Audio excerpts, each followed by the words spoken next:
ബീഹാറിൽ RJD BJP പ്രവർത്തകർ തമ്മിലുണ്ടായ സംഘർഷത്തിൽ ഒരാൾ കൊല്ലപ്പെട്ടു. നിരവധി പേർക്ക് പരിക്കേറ്റിട്ടുണ്ട്. ഇന്ന് പുലർച്ചെ ഛാപ്ര ജില്ലയിലാണ് സംഘർഷമുണ്ടായത്. പ്രദേശത്ത് ഇന്റർനെറ്റ് സേവനം നിർത്തിവെച്ചു. ബി ബാലഗോപാൽ ചേരുകയാണ് കൂടുതൽ വിവരങ്ങളുമായി. വലിയ രാഷ്ട്രീയ സംഘർഷമാണോ? അയവുണ്ടോ?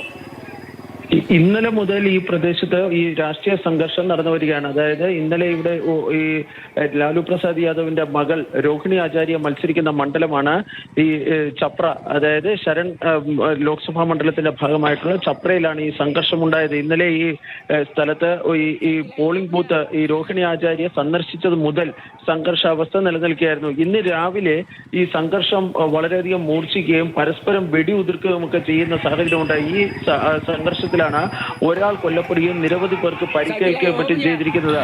RJD BJP പ്രവർത്തകരാണ് ഈ സംഘർഷത്തിൽ ഏർപ്പെട്ടിരിക്കുന്നതെന്നാണ് പോലീസ് വ്യക്തമാക്കിയിരിക്കുന്നത്. ഏതായാലും ഈ സ്ഥലത്ത് ഇപ്പോൾ വലിയ തോതിലുള്ള പോലീസ് വിന്യാസം, ഇന്റർനെറ്റ് സേവനവും മറ്റും ഈ പ്രദേശത്ത് ഇപ്പോൾ വിച്ഛേദിക്കുകയും ചെയ്തിരിക്കുകയാണ്. ഇത് നിയന്ത്രണ വിധേയമെന്നാണ് പോലീസ് ഇപ്പോൾ അറിയിച്ചിട്ടുള്ളത്. ശരി, ബി ബാലഗോപാൽ വിവരങ്ങൾ നൽകിയത്. ബീഹാർ